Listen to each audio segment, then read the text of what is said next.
हाँ, तो पहला सवाल यही है ना कि inter India international science festival, तो इसके बारे में क्या कह रहा है कि इट वाज लॉन्च्ड इन 2015। तो ये सही है, ठीक है। In 2025 it's 10th edition was held. तो ये कौन सा एडिशन था? ये कौन सा एडिशन था? ये जो है इसका 11th एडिशन था। ये हो गया आपका, तो ये गलत हो गया, ठीक है। दिस ईयर्स थीम वाज विज्ञान से समृद्धि तक। तो ये जो है इस बार का यही था थीम, तो इसलिए ये सही है, विज्ञान से समृद्धि फॉर आत्मनिर्भर भारत, ठीक है। तो ये सही और ये सही, यानी कि 1 और 3 जो है आपका ये सही हो जाएगा, ठीक है। आते हैं क्वेश्चन नंबर 2 पर। क्वेश्चन नंबर 2 में जो है, which of the following are correct about date of 10th December, ठीक है। तो एक तो ये जो नेशनल ह्यूमन राइट्स डे ये मनाया जाता है, ठीक है, ये सही हुआ। इसके बाद में 10th दिसंबर को 1948 को इसका यूनिवर्सल डिक्लेरेशन जो है ह्यूमन राइट्स पर, इसको ये किया गया, ये जनरल असेंबली में। और this year's theme is human rights our everyday essentials. तो इसमें क्या होगा, ये यहाँ पर एक ट्विस्ट है। ये ये ये आज तक का सबसे अच्छा एक्सक्यूज है, ठीक है ना। हाँ, मैनिपुलेट जो है, हाँ, तो इंडिया भी तो मतलब इंटरनेशनल में ही आता है, सही बात है। तो ये जो है यहाँ पर, तो आप देखते होंगे कि आप बीपीएससी में जब सवाल बनाकर आते हैं तो 150 क्वेश्चन में कम से कम 7-8 क्वेश्चन ऐसा होता है जिससे कि आप लोग से ये इस तरह की गलती होती है, जो कि आमतौर से आप ध्यान से नहीं पढ़ते हैं, उस कारण से होती है। क्या मतलब होता है कि नहीं होता है? तो इस चीज को ये ध्यान में रखना है, ठीक है। और बाकी तो आपका सही है, ये भी सही है, ये भी सही है। The supreme court has recently decided against involuntary narco test. ये एक इंपॉर्टेंट चीज है जिस पर, और ये इंपॉर्टेंट डेवलपमेंट है जिस पर कि आपको मतलब जानना चाहिए। Which of the following directly protects a person to have a right of voluntary narco test. अब इसमें कौन सा आर्टिकल जो है आपको ये करता है? 21 की 20?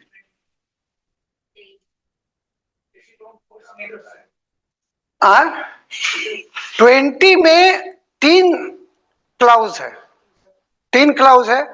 एक तो है कि हम मतलब मान लीजिए जो क्राइम का आरोप लगा है, तो वो क्राइम आज के डेट में जिस दिन हम पर करने का आरोप लगा है उस दिन वो एक क्राइम डिक्लेयर्ड किया गया हो लॉ बनाकर।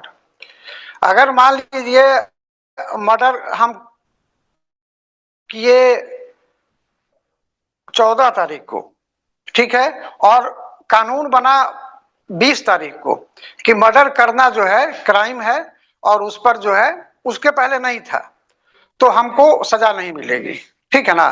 तो क्राइम ऑफेंस जो हम किए हुए हैं वो ऑफेंस एक डिक्लेयर्ड ऑफेंस होना चाहिए, क्राइम होना चाहिए और पनिशमेंट तय होना चाहिए, अदरवाइज हमको नहीं किया जा सकता है। चींटी मारने के लिए हमको 302 का के तहत हमको सजा नहीं दिया जा सकता है कि मर्डर किए हैं, ठीक है ना। तो ये चीज है। दूसरी बात क्या है कि अगर हम कोई भी आरोप हम पे लगा हुआ है तो उस आरोप के आधार पर ही हमको ये नहीं कहा जा सकता है कि आप एविडेंस दीजिए, ठीक है ना। दूसरी बात, ये तीसरी बात कि एक बार जब हम पे किसी ऑफेंस के लिए हमको पनिशमेंट मिल चुका है तो फिर दोबारा नहीं मिलेगा। ऐसा नहीं कि आप अपने भाई के पिताजी के मर्डर का आरोप हम पे लगाए और हम केस जीत गए, आपको फिर आया कि अरे ये तो एक चीज भूल ही गए थे, फिर चलो केस कर देते हैं। ठीक है ना, तो वैसे काम नहीं चलेगा। एक बार हो गया सो हो गया, अब नहीं होगा। हम पर कोई क्राइम करने का आरोप लगा है और क्राइम साइट पर थे कि नहीं थे, तो उसके लिए पॉलीग्राफ टेस्ट होगा। तो पॉलीग्राफ टेस्ट के लिए हमारी अनुमति चाहिए कि नहीं चाहिए, मतलब कि वॉलंटरी होना चाहिए या इनवॉलंटरी होना चाहिए। इनवॉलंटरी होगा तब जबकि मेरे परमिशन के बिना भी जो है हमारा नार्को टेस्ट कर लिया जाएगा। और वॉलंटरी वो है कि अगर हम कहेंगे तभी हमारा नार्को टेस्ट होगा। तो इनवॉलंटरी टेस्ट जो है ये यही इसमें है कि अगर आप हमको बाध्य करेंगे, आप हमको कंपेल करेंगे, इसका मतलब है कि आप हमको कंपेल कर रहे हैं कि हम ये मतलब पॉलीग्राफ टेस्ट दें और हम अपने खिलाफ ही अब एविडेंस दें। एक केस है पटना हाई कोर्ट का जिसमें कि ये डिसाइड किया गया था, क्योंकि जैसे कि मान लीजिए आप ये शराब पीने का ही है चाहे कुछ भी है, हम हमारी सहमति लीजिएगा तभी तो कर पाइएगा। तो वो चीज जो है इसमें सुप्रीम कोर्ट ने जो है, supreme court has set aside a Patna high court order that permitted involuntary narco test. Patna high court ने इनवॉलंटरी नार्को टेस्ट को सही ठहराया था अपने केस में। किस केस में? Amlesh Kumar versus state of Bihar 2025। और उसके बाद में ये लोग सुप्रीम कोर्ट गए और सुप्रीम कोर्ट ने इसको सेट असाइड कर दिया और कहा कि इनवॉलंटरी नार्को टेस्ट अनकॉन्स्टिट्यूशनल है। कर्नाटका हाई कोर्ट का एक ऑर्डर था जिसको कि वो केस का नाम था Selvi versus state of Karnataka, और इस को सेल्वी गाइडलाइंस भी कहा जाता है। ठीक है, तो सुप्रीम कोर्ट का कहना था कि पटना हाई कोर्ट का जो जजमेंट है इनवॉलंटरी नार्को टेस्ट का, वो सेल्वी गाइडलाइंस के अगेंस्ट है। अब देखिए नार्को टेस्ट है क्या। एक तो है कि इसमें कोई भी अगर क्राइम किया है या किसी को भी क्राइम नहीं भी किया है, अगर उस पर आरोप है तो उसको एक अगर परमिशन देता है तो उसको एक बार्बिट्यूरेट्स जो कि सीडेंट्स टाइप का होता है, मतलब जिसमें कि आपको सुस्ती छा जाएगा, आपका दिमाग बहुत ज्यादा एक्टिव नहीं रह पाएगा, तो बार्बिट्यूरेट्स या ये सोडियम ये पेंटोथैल जो है ये याद कर लीजिएगा कि ये मान लीजिए अगर साइंस में जनरल साइंस में पीटी में सवाल आता है कि सोडियम पेंटोथॉल जो है वो किस काम में आता है, तो ये मतलब आप यहाँ से ले सकते हैं। और उसमें क्या होता है कि उसका माइंड जो है शार्प हो जाता है, मतलब शार्पनेस खत्म हो जाता है और वो मतलब बहुत ज्यादा डिसीजन लेने की स्थिति में या मैनिपुलेट करने की स्थिति में वो नहीं रह पाता है। ये पॉलीग्राफ टेस्ट या ब्रेन मैपिंग जैसा टेस्ट जो है इसमें नहीं किया जा सकता है। आर्टिकल 20 में ये प्रोवाइड किया गया है कि इसके क्लाउज 3 में कि किसी को भी अपने ही अगेंस्ट में anybody can not be compelled to be a witness against himself. ठीक है, तो ये चीज यहाँ पर लागू होता है।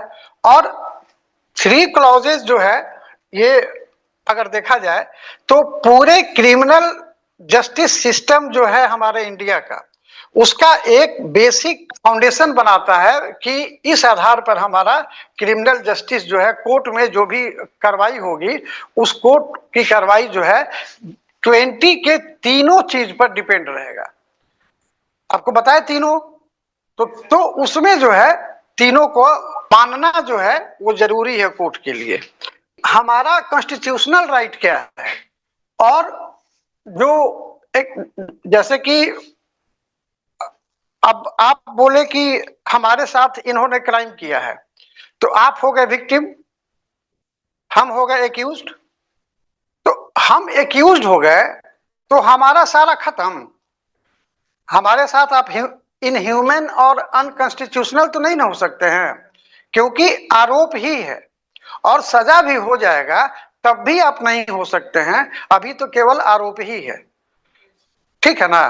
तो जुडिशियल सिस्टम का काम क्या है कि जो विक्टिम का राइट है और जो एक्यूज का राइट है दोनों में बैलेंस करके चलेगा। ठीक है, अगर नहीं चलेगा तो फिर वो सिविलाइज्ड सोसाइटी का वो पार्ट नहीं हो पाएगा।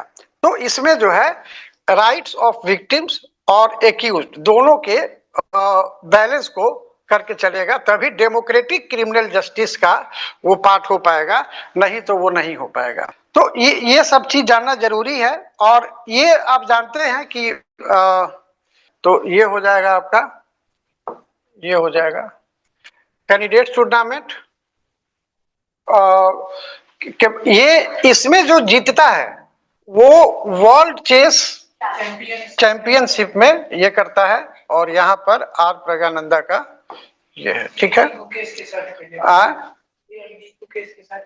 हाँ, हम आपको बताए थे कि करीब करीब 486 या 490 अब हो गया होगा गीगावाट का हमारे पास इलेक्ट्रिसिटी जनरेशन का कैपेसिटी है, बताए थे। और इसमें बताए थे कि ऑलमोस्ट जो है 50% से ज्यादा ये ये रिन्यूएबल अब हो गया है, बताए थे ना, 50% से ज्यादा हो गया है। ठीक है, लेकिन ये बात अलग है, हमारे पास जो बिजली आती है, जो बिजली कंजप्शन के लिए सबके पास जाती है, उसमें 70% बिजली थर्मल ही होता है आज भी, क्योंकि रिन्यूएबल में कंटिन्यूटी नहीं रहती है, कंसिस्टेंसी नहीं रहती है। सन से हुआ तो कभी हुआ कभी नहीं हुआ, हुआ भी तो केवल दिन में ही हुआ। पानी से हाइड्रो इलेक्ट्रिसिटी इसीलिए आज तक रिलायबल सोर्स नहीं बन सका, विंड का वही हाल है। तो इसमें यही प्रॉब्लम है। और जो ग्रिड से सप्लाई हम लोग को किया जाता है, जो हम लोग के पास में आता है, उसमें और तो और जो ये रिन्यूएबल एनर्जी बनाने के लिए भी जो एनर्जी का यूज होता है वो खुद भी नॉन रिन्यूएबल एनर्जी यानी कि थर्मल से आता है।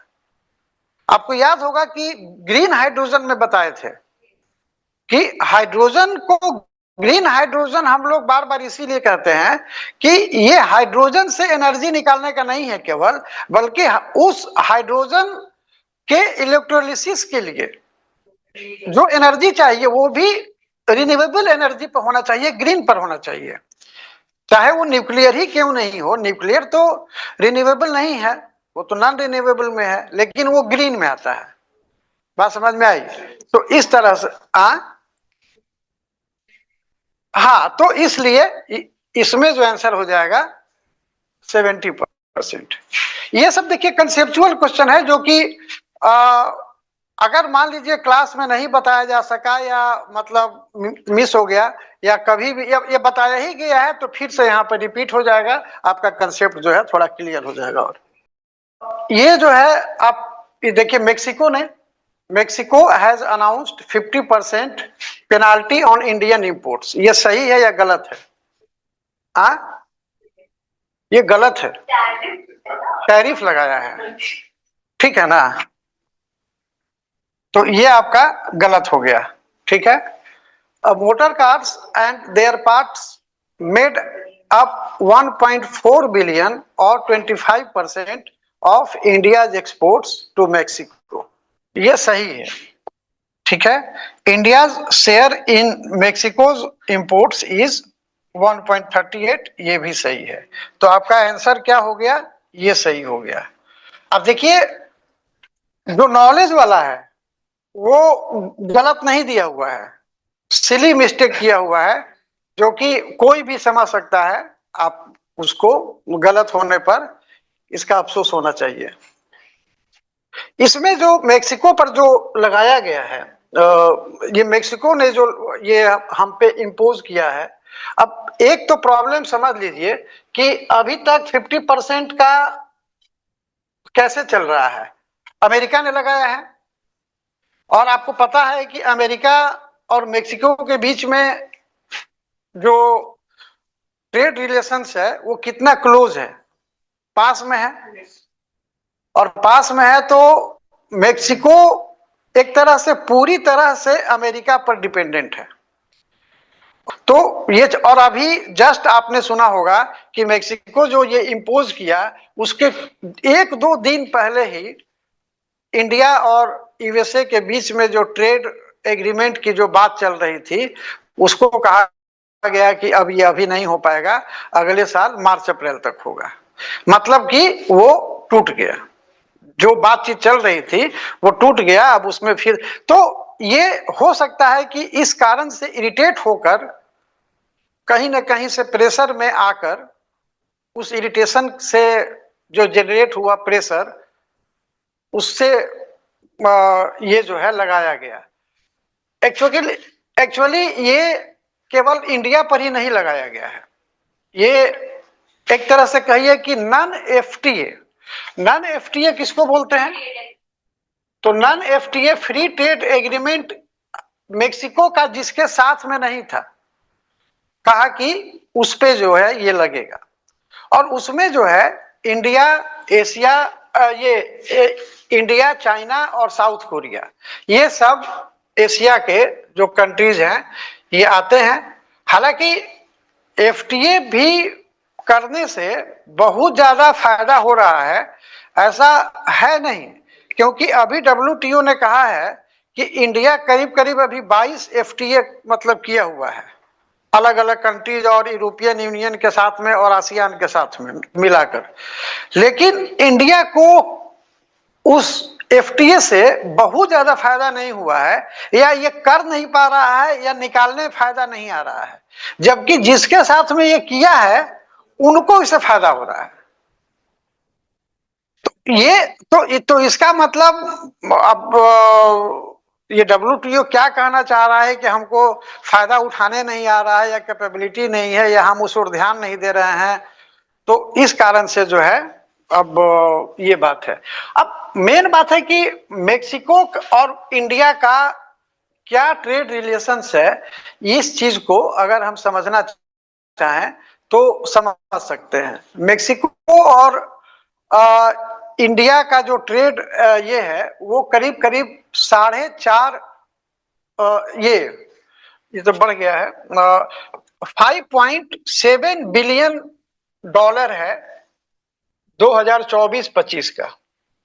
2021-22 या मान 22-23 तक ये 4 था, अब ये कहा जा रहा है कि 8 तक हो गया है। लेकिन खैर वो हम 8 वाला पे नहीं आएंगे, हम अभी आएंगे केवल 2024-25 का जो है। तो 2024-25 के अनुसार एक रिकॉर्डेड मतलब रिलायबल सोर्स के अनुसार 5.7 बिलियन डॉलर का ट्रेडिंग है। अब इसमें जो है आप देख लीजिए कि मेक्सिको जो इंपोर्ट करता है उसमें इंडिया का जो शेयर है वो 1.38% है। ठीक है, तो जब वो इंडिया को एक्सपोर्ट भी जो करता होगा उसमें भी उतना ही करीब करीब होना चाहिए, तभी तो बैलेंस। लेकिन वो जो एक्सपोर्ट करता है वो तो ये जो है केवल 0.3% होता है। हमारा ट्रेडिंग कितना है? 5.7 बिलियन डॉलर।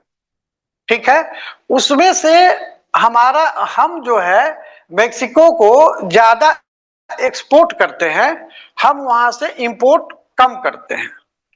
और एक्सपोर्ट क्या करते हैं? सबसे ज्यादा एक्सपोर्ट क्या करते हैं? तो सबसे ज्यादा एक्सपोर्ट जो है स्मॉल मोटर कार्स और जो उसका पार्ट है, और ये करीब करीब आप देख रहे हैं कि 1.4 बिलियन डॉलर का ये है, जो कि इंडिया जो मेक्सिको को एक्सपोर्ट करता है उसका 25% केवल मोटर कार और ऑटो पार्ट्स करता है। तो ये एक इसके अलावा मोटरसाइकिल वगैरह भी जो है वहां भेजा जाता है, जो कि इंडिया के एक्सपोर्ट का 75%, मतलब कि ऐसा नहीं है कि ये प्लस ये मतलब मन 100% हो गया। आप पॉइंट वगैरह में जब लाइएगा तो और भी चीजें आती हैं, लेकिन जैसे कि एल्युमिनियम है, इलेक्ट्रिकल इक्विपमेंट्स है, और भी चीजें हैं, लेकिन बहुत नेग्लिजिबल हैं। मेन जो है इस पर है, तो इस पर जो है हमारा असर पड़ेगा, ठीक ना। तो ये आपको यहां पर समझना था। आते हैं अगले क्वेश्चन पे, डीजीसीए पर। ठीक है, डीजीसीए पर जो है क्या कहता है कि DGCA is a constitutional body. सही है या गलत है? ये आपने बोला सही है। और which regulates the aviation sector of India. तो ये जो है कॉन्स्टिट्यूशनल नहीं बल्कि क्या है, स्टेट्यूटरी बॉडी है। ठीक है, एफडीटीएल क्या है? एफडीटीएल का ये सही है या गलत है? Flight destination time limitation. सही है कि गलत है? फ्लाइट ड्यूटी टाइम लिमिटेशन, तो ये भी गलत है। पूरा कॉन्स्टिट्यूशन हम खुद पढ़ाए हैं और उसमें कहीं पर भी डीजीसीए का नाम भी नहीं लिए हैं, ठीक है ना। तो ये चीज जो है, Indigo share in aviation sector is 56%। अब देखिए इसमें क्या है कि कहीं कहीं 60 आता है, कहीं 62 आता है, सबका ये डाटा है। तो इस आधार पर आप इसको गलत नहीं ठहरा सकते हैं, क्योंकि ऑलमोस्ट ये 60%, क्योंकि ये एग्जैक्ट पूछ भी नहीं रहा है। पॉइंट वगैरह में रहता तो एक बात रहती। तो ये सही है। और सेकंड जो शेयर है वो एयर इंडिया का है। ये इसके अलावा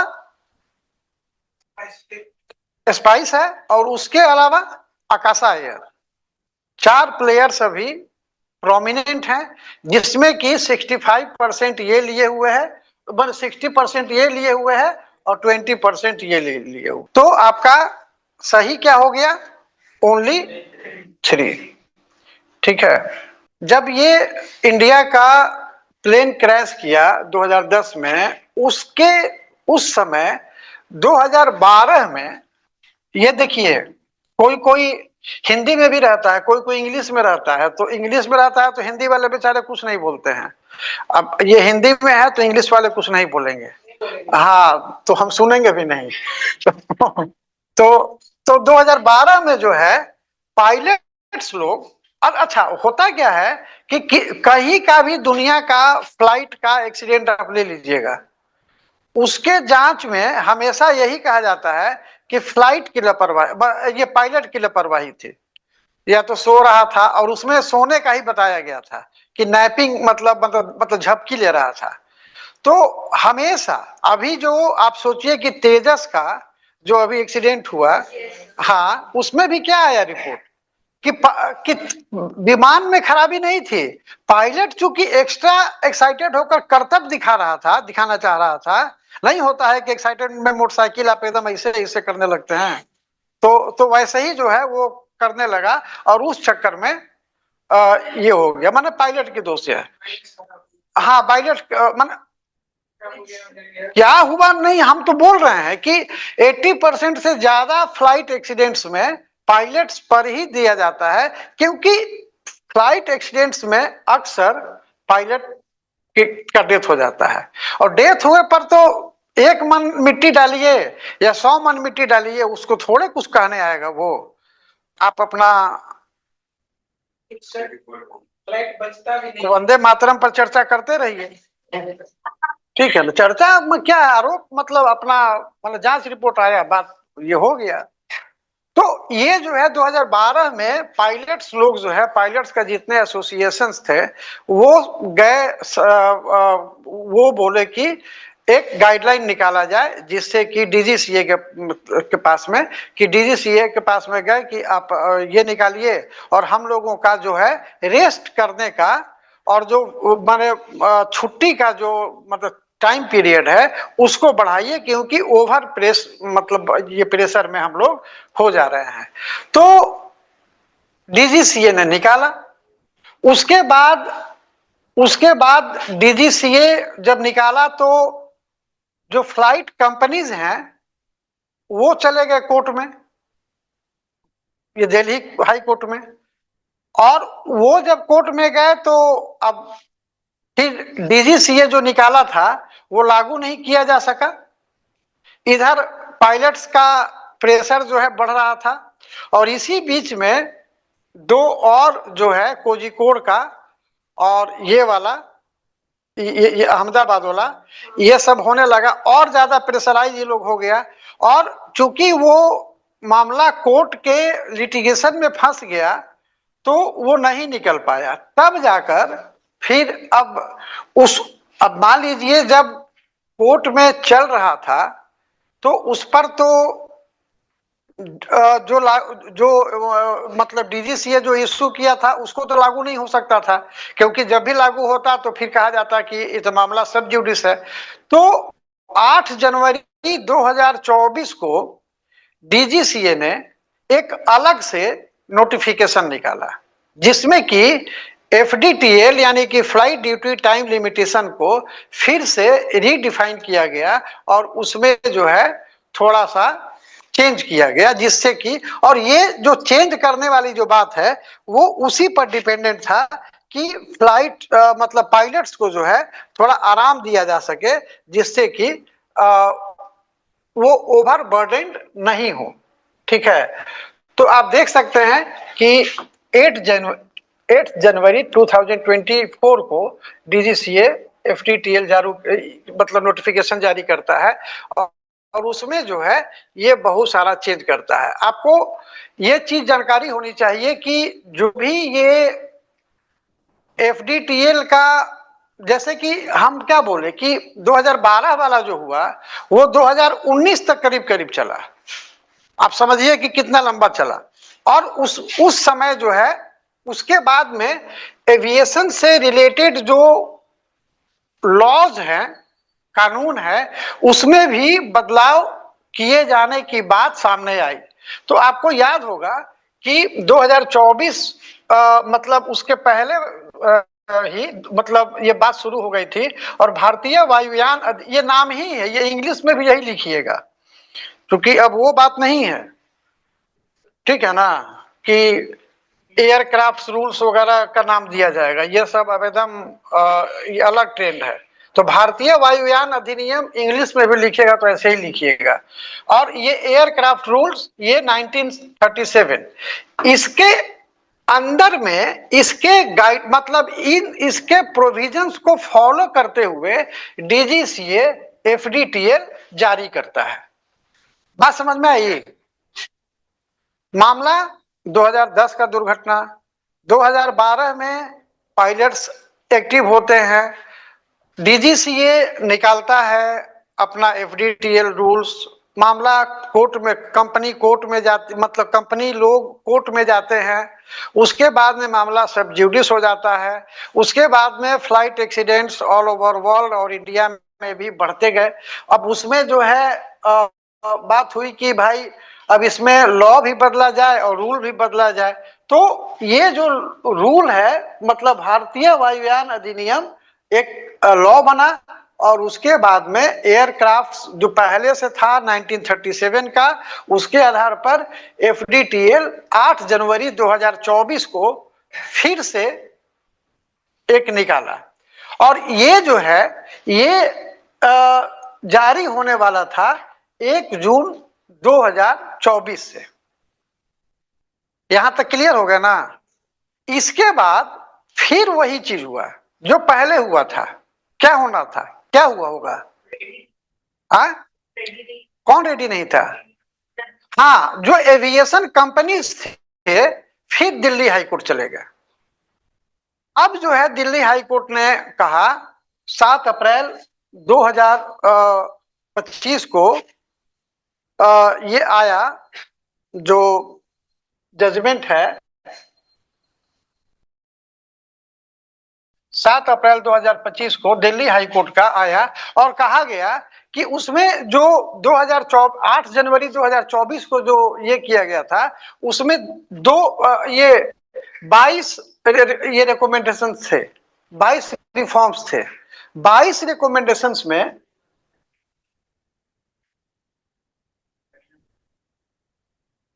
बैठाओ। 22 रिकमेंडेशंस में 15 को इसको कहा गया कि आप 2 फेज में करिए, एक फेज में नहीं आपसे हो पा रहा है तो 2 फेज में करिए। किसको कहा गया? इंडिगो के नहीं भाई, एविएशन कंपनीज को, ठीक है ना। तो एविएशन कंपनीज को जो है ये कहा गया कि आप 2 फेज में करिए, एक करिए 1 जुलाई 2025 से और एक करिए 1 नवंबर 2025 से। क्लियर हुआ? अब सोचिए कि 7 अप्रैल को जजमेंट आया, इसको भी 2 पार्ट में बांट दिया गया, 15 और 7 कर दिया गया, और 1 जुलाई 2025 और 1 नवंबर 2025।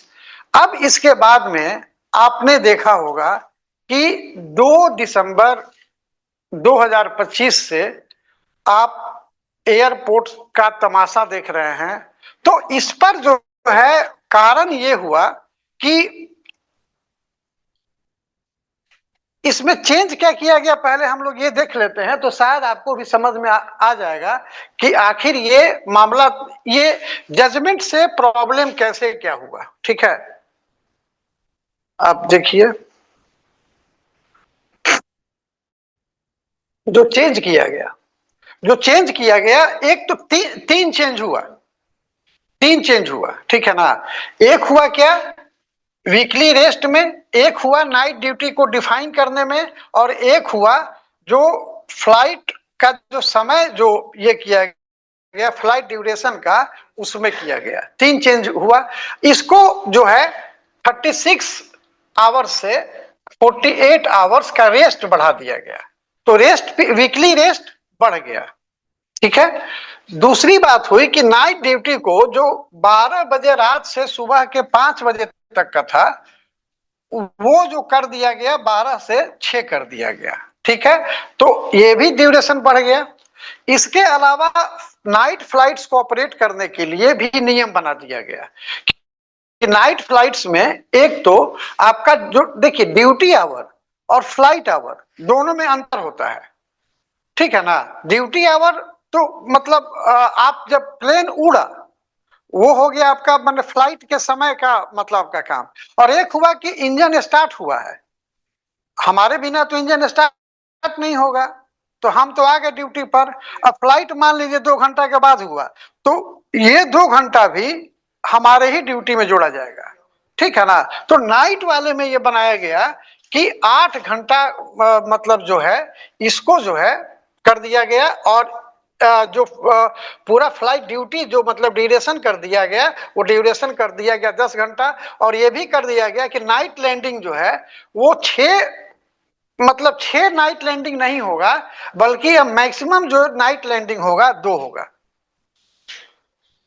और कारण इसका जो बताया गया वो एक window of circadian low, window of circadian low जो है वो हमारे बॉडी से रिलेटेड है। उसमें ये बॉडी का जो साइकिल है ये मानता है कि मतलब सुबह जो 4, 5, 6 बजे के आसपास का जो समय होता है वो हमारा बॉडी काफी सुस्त होता है, अगर नॉर्मल रूटीन से चलिएगा तो।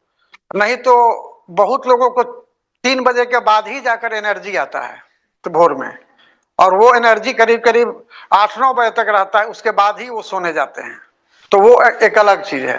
तो ये मतलब विंडो ऑफ सर्काडियन लो जो है उसके अनुसार इस चीज को किया गया। अब इससे आपको क्या लगता है कि क्या होगा?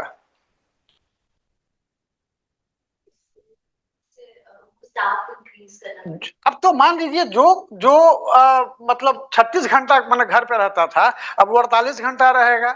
जो 6 नाइट लैंडिंग करता था वो 2 ही करेगा। तो हमारा इंडिगो के साथ, और बाकी तो चल ही रहा था ना, बाकी चल रहा था कि नहीं? एयर इंडिया वाला चल रहा था कि नहीं, कि सब बैठा हुआ था? एयर इंडिया वाला चल रहा था ना। क्यों चल रहा था? कारण यही है, आप राइज देखिए, आप इंडिगो का राइज देखिए, राइज करने का तरीका वो तो कुछ था नहीं 2006 वगैरह के आसपास में। वो तो कोई बहुत बड़ा प्लेयर नहीं था यहाँ पर। उस समय तो विजय माल्या वगैरह थे एकदम, फ्रेंच कट दाढ़ी वगैरह करके ईयरली कैलेंडर निकालते थे एकदम, माने गोवा वगैरह में बीच वगैरह पर शूटिंग होता था। ठीक है, माने केवल गोवा में ही बीच नहीं है, हम लोग जैसे आदमी के लिए बीच का मतलब गोवा ही हो जाता है, तो क्या करोगे। तो वो निकालते थे वो। अब किंगफिशर का किंगशिप खत्म हो गया, तो आप सस्ता और पंक्चुअल फ्लाइट कैसे दिए, कैसे दे रहे हैं, और हर जगह आपका फ्लाइट है। आप स्टार्ट होने के पहले $5 बिलियन का एयरक्राफ्ट का ऑर्डर कर चुके थे। आप सोचिए, तो ये बड़े प्लेयर का ये मतलब फायदा होता है। और तो जाहिर है कि कम पायलट्स, मुनाफा भी बढ़ा बेतहासा, अपने स्टाफ को एक्सप्लॉइट कर रहे हैं, वो ओवरबर्डेंड है, ठीक है ना। और उस कारण से आपका पूरा चीज जो है वो एक तरह से एक्सप्लॉइटेशन और सप्रेशन पर चल रहा है। फाइनली जब ये हुआ तो अचानक उनके पास में शॉर्टेज बढ़ गया, ठीक है ना, शॉर्टेज बढ़ गया। और इसके अलावा भी एक और बात है कि कुछ 2 दिसंबर के पहले ही थोड़ा सा एक टेक्निकल, उसके सॉफ्टवेयर में एक टेक्निकल स्नैक भी आया, जिसके कारण से उसका पूरा सिस्टम ही स्लो चल रहा था। तो ये सारा चीज मिलाकर कंबाइन करके ये पूरा अफरा तफरी मच गया और डिले हो गया, ठीक है ना। तो इसी कारण से ये हुआ। लेकिन ये जो है मतलब जो भी हुआ उस पर क्या हुआ, उस पर हुआ कि पूरा मीडिया में ये आया कि इंडिगो ने ये किया, इंडिगो ने ये किया, इंडिगो। लेकिन बहुत बार ये बात सामने नहीं आई कि डीजीसीए ने क्या किया। डीजीसीए अगर 7 अप्रैल 2025 को अगर ये जजमेंट आ चुका था दिल्ली हाई कोर्ट का, तो आप मान लीजिए कल को एसडीओ बनेंगे और आप किसी भी फर्म को, किसी भी ऑर्गेनाइजेशन या अथॉरिटी को कोई काम कह देंगे कि भाई देखो तुम्हारे पास 4 महीना है, 5 महीना है, तुमको ये काम करना है, तो आप एज एसडीओ क्या करेंगे। मान लीजिए आप अप्रैल में अपने ब्लॉक के सभी ऑफिसर्स को बुलाकर बोले, जितना ब्लॉक आपके अंडर में है, तो आप क्या अब अप्रैल में अगर बुलाए और कहे कि आपको अगस्त में आपको ये काम करना है, तो आप क्या अगस्त में ही उससे बोलेंगे कि आपका काम क्यों नहीं हो रहा है भाई। आपका तो एक एक्शन टेकन रिपोर्ट मांगना बनता है, फॉलो अप करना बनता है कि कितना काम किए भाई, उसमें एकदम जरूरी है, नहीं होगा तो हम आपको एकदम ये कर देंगे, एफआईआर कर देंगे, बाहर कर देंगे, शो कॉज दे देंगे, सस्पेंड कर देंगे, करेंगे ना, तब ना वो काम करेगा। तो डीजीसीए ने भी तो कुछ नहीं किया। और कंपनी तो भाई चाह ही रही थी कि हमारा ये मतलब बर्डन जो है हमारा, हमको नया पायलट हायर नहीं करना पड़े। तो इस कारण से जो है ये पूरा चीज जो है ये हुआ। और डीजीसीए ने फाइनली 5 तारीख को वो अपना ऑर्डर जो है एफडीटीएल रूल्स जो है वापस ले लिया। तो अगर आप सही ही थे तो क्यों वापस लिए, और वापस ही जब लेना था तो पहले ही ले लेते, क्योंकि नुकसान तो पूरा हो गया। और जो ये 2 तारीख से लेकर आज मतलब आज तो खैर 14 हो गया ना, लेकिन 10-11 तारीख तक तो पूरा था। आज भी माने हर रोज फ्लाइट जो है कैंसिल हो रहा है।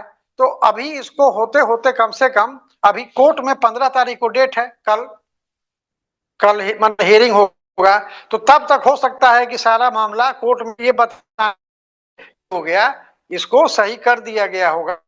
लेकिन तो ये क्या है, ये मोनोपोली है। और ये मोनोपोली जो है यही ईस्ट इंडिया कंपनी ने किया था मोनोपोली। अब अगला क्वेश्चन पर आते हैं, अभी तक हम लोग 7 ही क्वेश्चन बनाए हैं।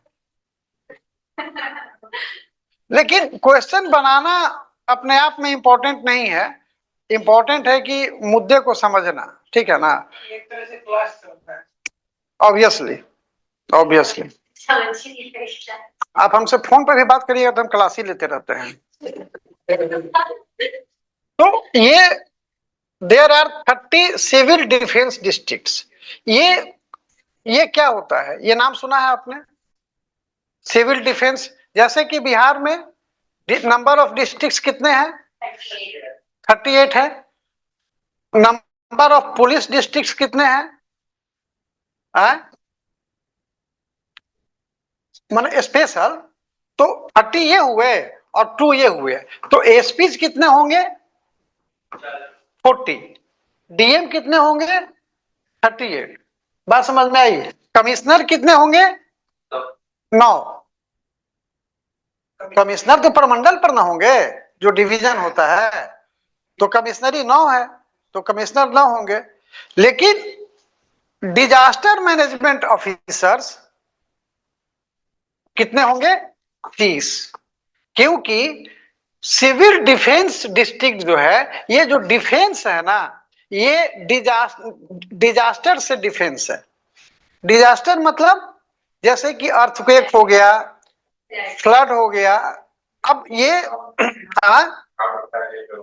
नहीं, क्राउड मैनेजमेंट से ये रिलेटेड नहीं है। क्राउड तो कहीं भी हो सकता है, तब तो क्राउड के लिए फिर तो जो डीएम ही है पब्लिक ऑर्डर करेंगे।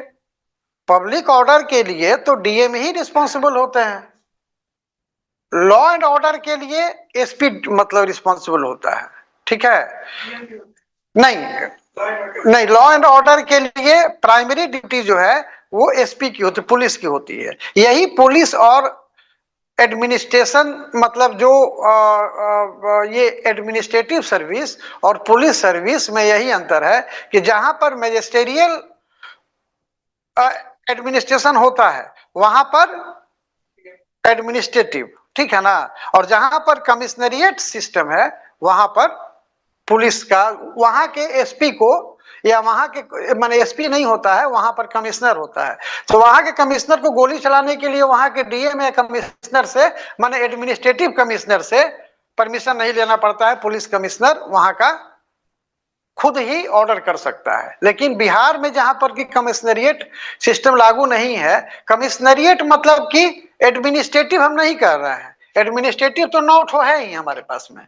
हम पुलिस कमिश्नरिएट की बात कर रहे हैं। जैसे पुलिस कमिश्नर कहा जाता है ना, तो पुलिस कमिश्नर वो अपने से ऑर्डर कर सकता है। जैसे कि मुंबई में है, दिल्ली में है, उत्तर प्रदेश में भी लखनऊ में इसको लागू किया गया है।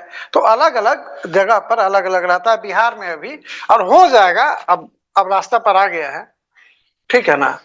तो सिविल डिफेंस डिस्ट्रिक्ट जो है उनको बनाया जाता है कि या अर्थक्वेक से रिलेटेड चीजों को हैंडल करने के लिए क्विक एक्शन दिया जा सके, क्विक रिएक्शन दिया जा सके पब्लिक को, ठीक है ना? तो ये चीज ये देखिए सेकंड वाला,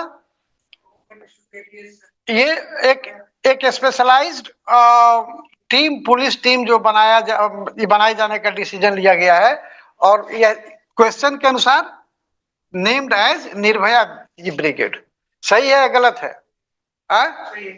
गलत है। हाँ भैया है, ठीक है ना? हाँ भैया है। तो आपका आंसर क्या सही हुआ? आपका केवल ये सही हुआ, ये गलत हुआ। बात समझ में आई? अब एक और भी काम हुआ, पता नहीं आगे क्वेश्चन है कि नहीं है, लेकिन हम जो ये करके अब यहां पर हम डिस्कस कर दे रहे हैं। हाँ, 3 जो है नया डिपार्टमेंट बनाया गया है।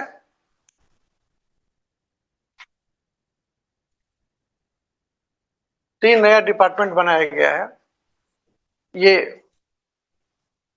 तीन नया डिपार्टमेंट जो बना है उससे total number of departments Bihar में कितनी हो जाएगी?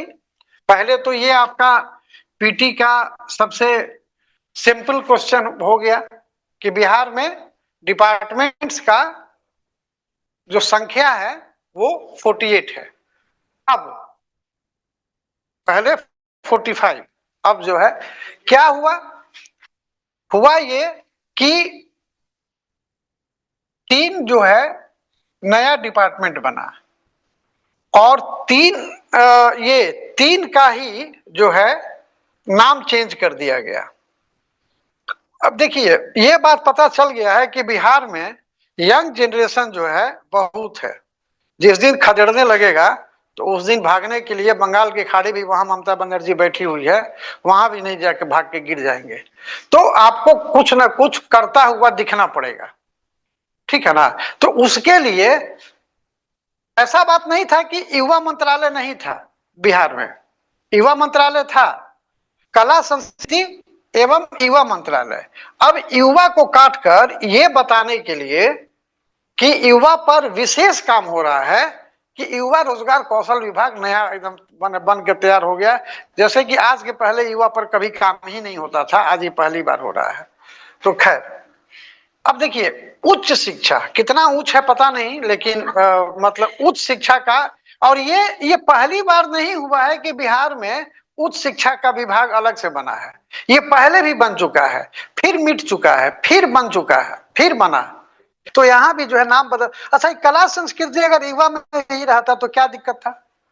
तो अब कला संस्कृति युवा का नाम बदलकर कला संस्कृति कर दिया गया है। श्रम संसाधन विभाग में ही रोजगार था, रोजगार को अब यहां चिपका दिया गया है, ठीक है ना।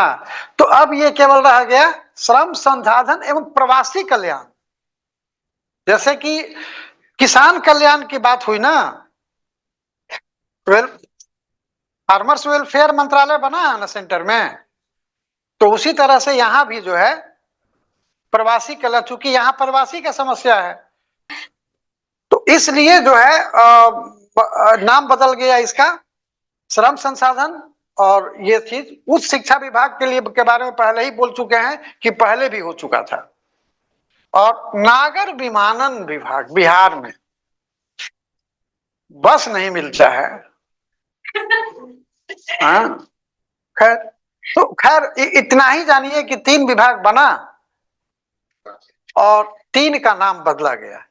इसमें से 2 निदेशालय भी बना, जिसमें से एक निदेशालय के तहत 2 उप निदेशालय, मतलब कि डायरेक्टरेट, निदेशालय मतलब डायरेक्टरेट, और ये जो है सब डायरेक्टरेट जो है ये बनाया गया है। और एक ये डायरेक्टरेट बनाया गया है अन्वेषण निदेशालय। एक तो निगम बना है बिहार विपणन यानी कि मार्केटिंग प्रोत्साहन निगम, ठीक है ना। हाँ, यहाँ लिखा ही हुआ है बिहार मार्केटिंग प्रमोशन कॉर्पोरेशन। ये आपका एक ये बना, ये बनेगा। तो इस तरह से जो है आपका 8वां जो है 60%, what was the percentage of persons एवं, अभी जो है बिहार में वो 8.4% है। लेकिन ये आगे आने वाले समय में ऐसा एस्टिमेट किया गया है कि ये 14% हो जाएगा, 14%। ये मतलब 22 करोड़ हो जाएगी, जो कि 14.9% यानी कि 15% ये हो जाएगा। 2011 में ये 8.4% का ये है, ठीक है। ये जो है ये मद्रास हाई कोर्ट के हैं, और ये इनको हटाने के लिए ये दीजिएगा, ये देखिएगा कि ये स्पीकर को दिया गया है, यानी कि लोकसभा में दिया गया है। आपको पता है कि किसी में भी दिया जा सकता है, लोकसभा राज्यसभा दोनों में दिया जा सकता है, ये पढ़ा चुके हैं आप लोग को। 217 रूल का जो है ये किया गया, वही कहे कि 217 कहां से आ गया। ये 107 एमपी का जो सिग्नेचर हुआ है, और 217, तो इसमें जो है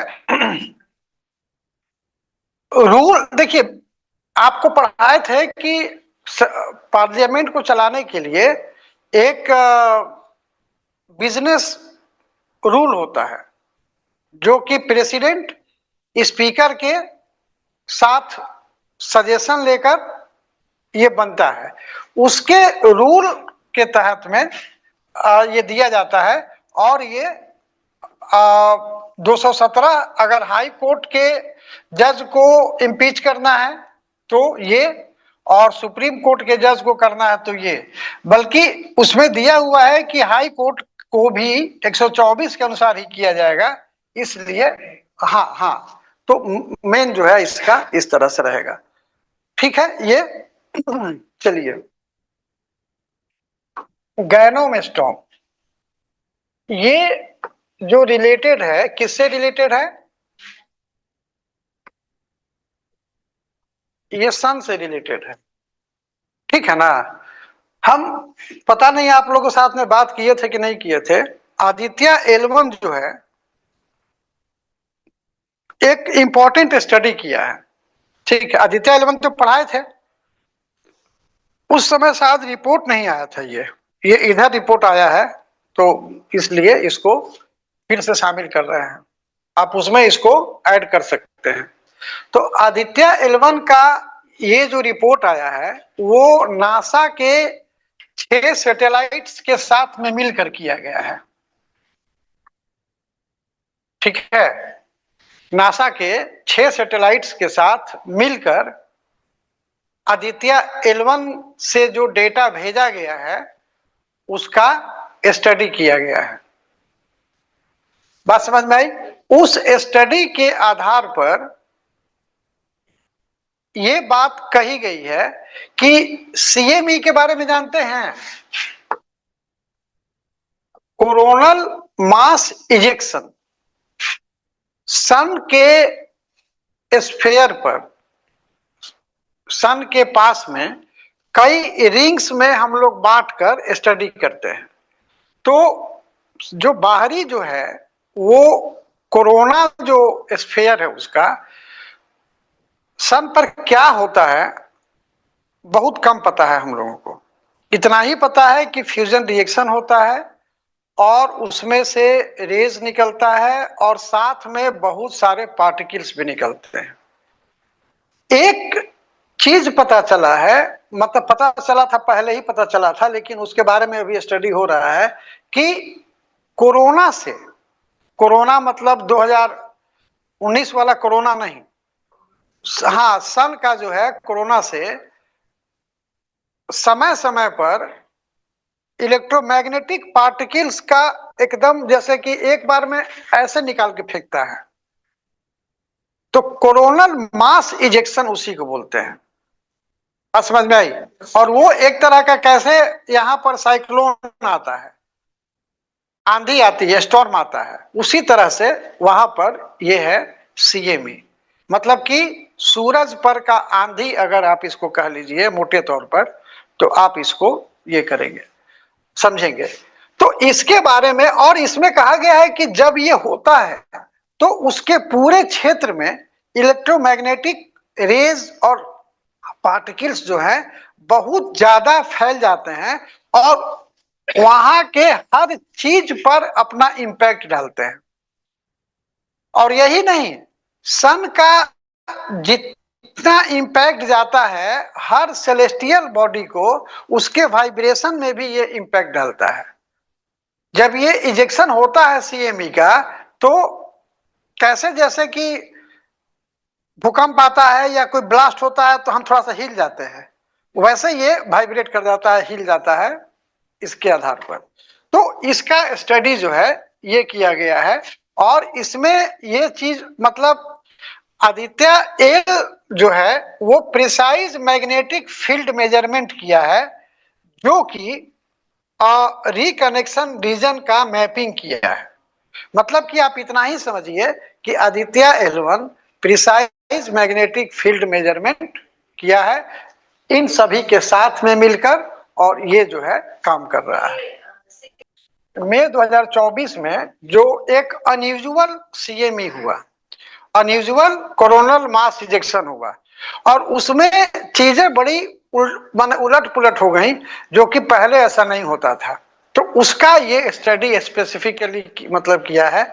उसमें उसके स्टडी से ये बात इसने बताया मेजरमेंट से कि एक ही साथ करीब करीब 2 CME हो गया, और दोनों का जो मतलब मैग्नेटिक फील्ड जो बना वो 13 लाख किलोमीटर चौड़ा था, जो कि अर्थ के चौड़ाई से 100 गुना बड़ा था। इतना बड़ा, इतने बड़े क्षेत्र में उसका इंपैक्ट पड़ा। बात समझ में आई? तो यही जो है इसका मेन स्टडी है। अब आगे हम लोग बढ़ते हैं। विलो क्या है? विलो, ये विलो करीब करीब जनवरी वगैरह में गूगल ने डेवलप किया था, ठीक है ना। ये एक क्वांटम चिप है, ठीक है, क्वांटम चिप है। अब देखिए ये क्यों चर्चा में है, अभी अभी क्यों सवाल पूछे? जब जनवरी 2025 में हुआ था तो अभी सवाल पूछने का कोई कारण नहीं बनता है, लेकिन ये बनता है क्योंकि अभी गूगल ने एक एल्गोरिदम डेवलप किया है, और वो एल्गोरिदम पहले के जितने भी एल्गोरिदम्स थे, आप तो एल्गोरिदम के बारे में जानते हैं ना कुछ कुछ, तो जितने भी पहले थे उससे बहुत ज्यादा पावरफुल है, और ये क्वांटम बेस्ड है। आप जानते हैं कि क्वांटम जो है सीक्वेंस में काम नहीं करता है, क्वांटम सुपर इम्पोजिशन और इंटेंगलमेंट के बेसिस पर काम करता है। बात समझ में आई? ये नहीं कि पहले ये करेंगे तब ये करेंगे तब ये एक साथ बहुत कुछ कर सकता है। हाँ, मल्टीपल मतलब रूप में काम कर सकता है।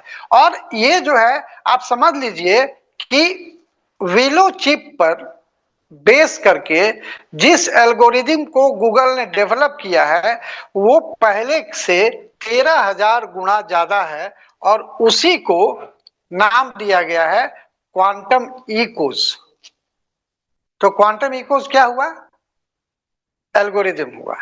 अब इस बहुत ज्यादा अगर नहीं भी जाएं डिटेल में, तो हम आपको शॉर्ट में समझा दें तो इसका यूज जो है क्या होगा?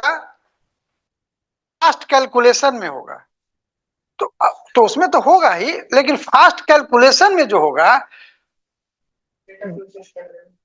जिस से कि सबसे बड़ा, अब साइंस तो नायक भी है, साइंस खलनायक भी है। साइंस ने ही इनक्रिप्शन कोड, अब साइंस ने चैलेंज लिया है कि उस इनक्रिप्शन कोड को तोड़ने का। अभी जो इनक्रिप्शन कोड सिक्योरिटी किया जाता है उसको तोड़ने के लिए सुपर कंप्यूटर को भी 1 अरब साल लगेंगे, तब जाकर कैलकुलेशन करके उतना वो डिकोडिफाई करेगा और कुछ उसका सॉल्यूशन निकालकर तोड़ने की स्थिति में होगा। क्वांटम इको जो है उस डायरेक्शन में बढ़ेगा। हालांकि अभी इंक्रिप्शन को ये डिसाइफर नहीं कर पाएगा, तोड़ नहीं पाएगा, लेकिन ये उस दिशा में जा रहा है और जाएगा। और इससे जो है आप देखिए कितना फास्ट इससे हो रहा है।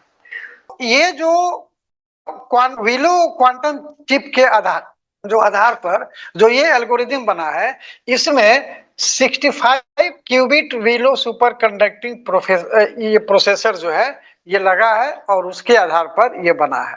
बहुत सारी चीजें हैं, आप इसको PDF दे देंगे जिसमें कि पढ़ लीजिएगा। बहुत सारा चीज इसमें बहुत सारा टर्म वगैरह भी है जो कि आपको साइंस वगैरह में पूछा जा सकता है, ठीक है। बहुत हल्का सा सवाल। ये 9 दिसंबर को खत्म हुआ। हाँ, इसमें के बारे में ज्यादा केवल इतना ही जान लीजिए ना भाई। एक और आपको ये तो लगता है कि रिपीट हो गया है ना, साइंस फेस्टिवल वाला। हाँ, तो देखिए आप हमको क्रेडिट दीजिए कि चेराचोंग जो है ये असम में है और मजूली में है। ये बात जो है एशिया का फर्स्ट प्रोटेक्टेड ये भी है, तो आपका बी हो जाएगा। Time magazine person of the year, ठीक है, ये भी अपने आप में इस बार सवाल इस पर भी पूछा जाएगा, ठीक है। which on the following are correct about Time magazine इतना. This year no single person has been named as person of the year. ये बात सही है कि गलत है? हाँ, तो फिर किसको दिया गया है? नो सिंगल पर्सन, तो ये सही ना है, एक को नहीं दिया गया है.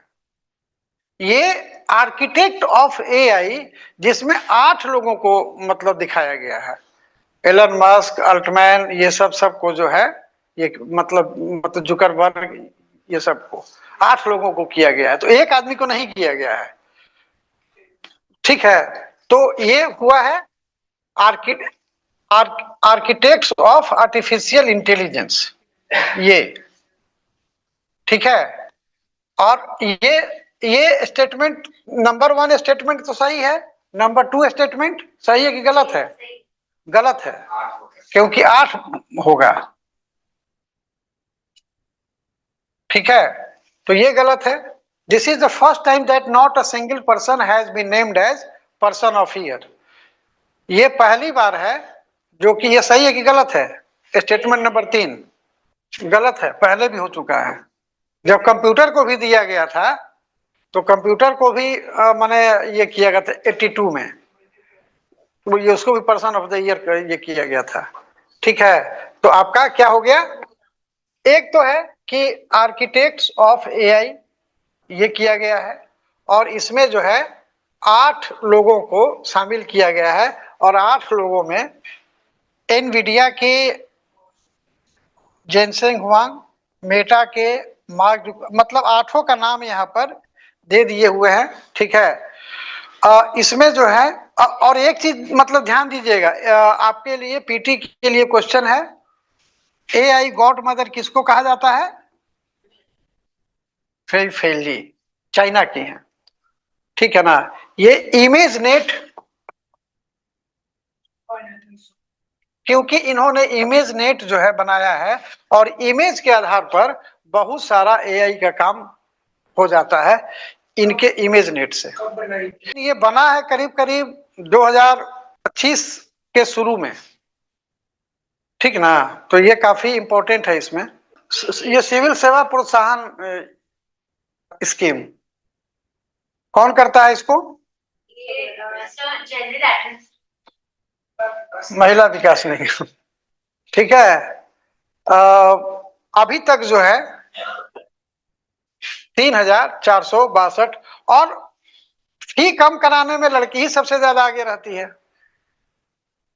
लड़की को 50,000 मिल ही जाता है, फिर भी फी कम कराने में सबसे ज्यादा मतलब परेशान रहती है. चलिए, सेंसस के बारे में तो ये ठीक ही है, ये सही है, ये भी सही है, ये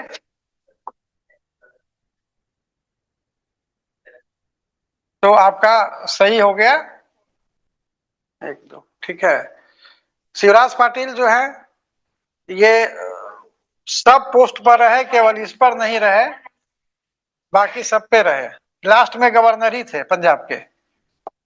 ठीक है, तो 1 2 4 5, तो ये जो है ये सही है कि गलत है?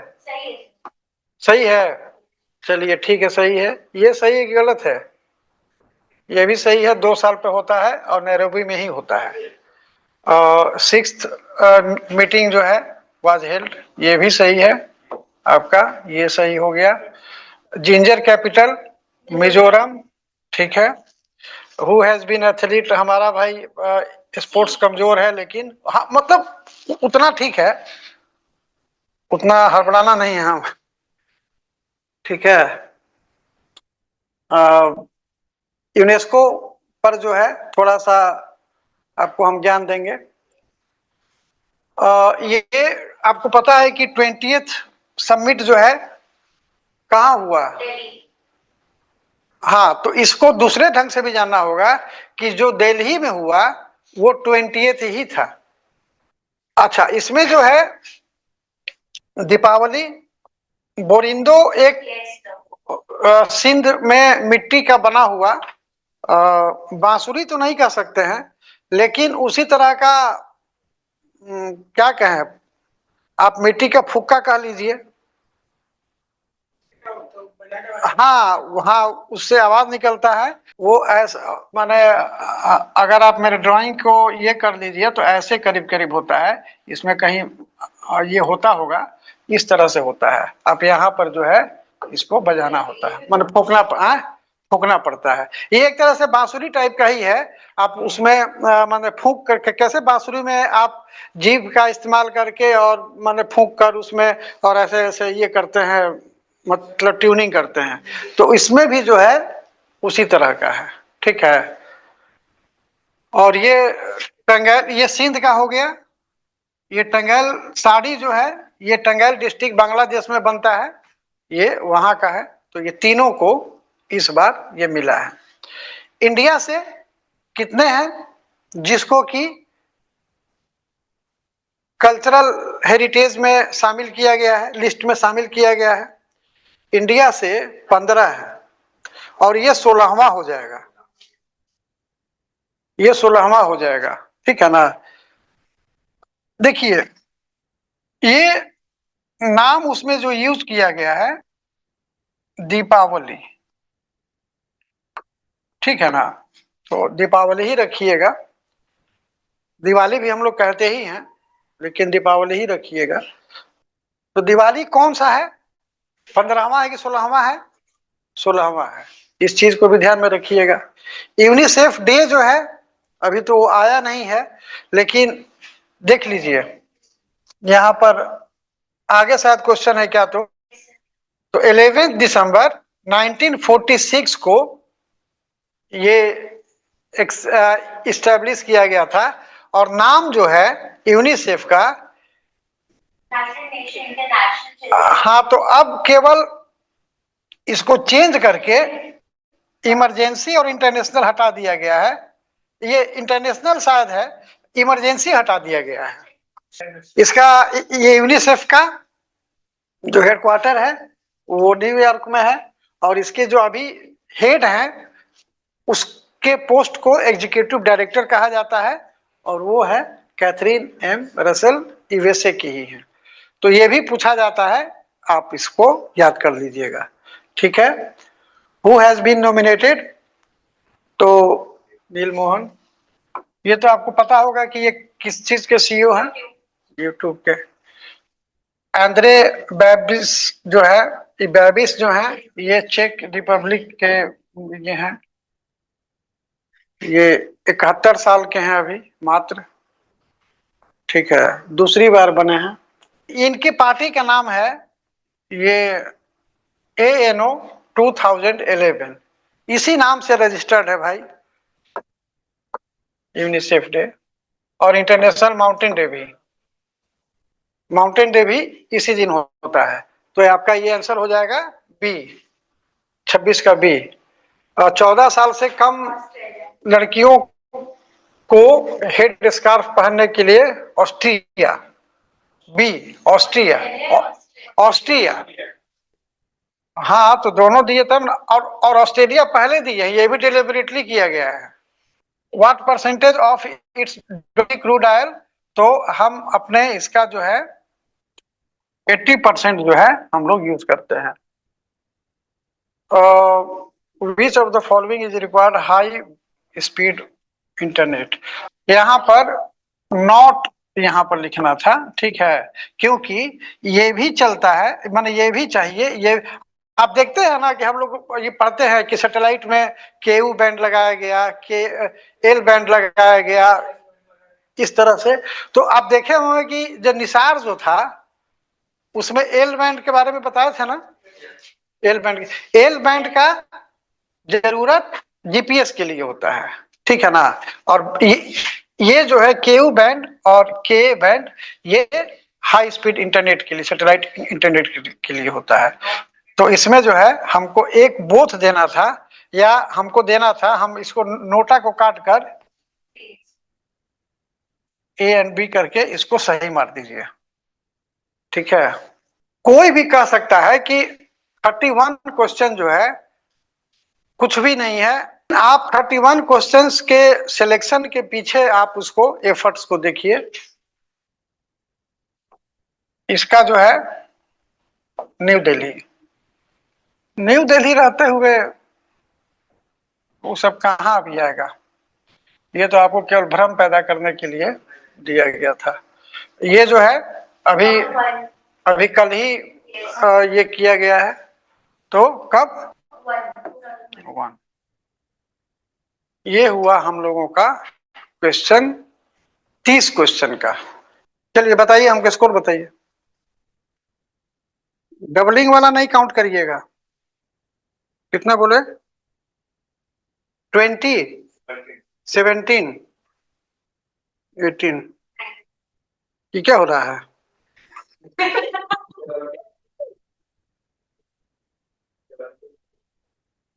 17। अरे केवल सीक्वेंस गड़बड़ा दिया अखिलेश।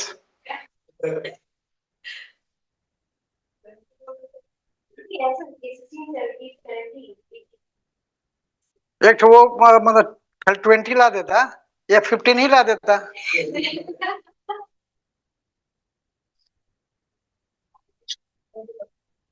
चलिए।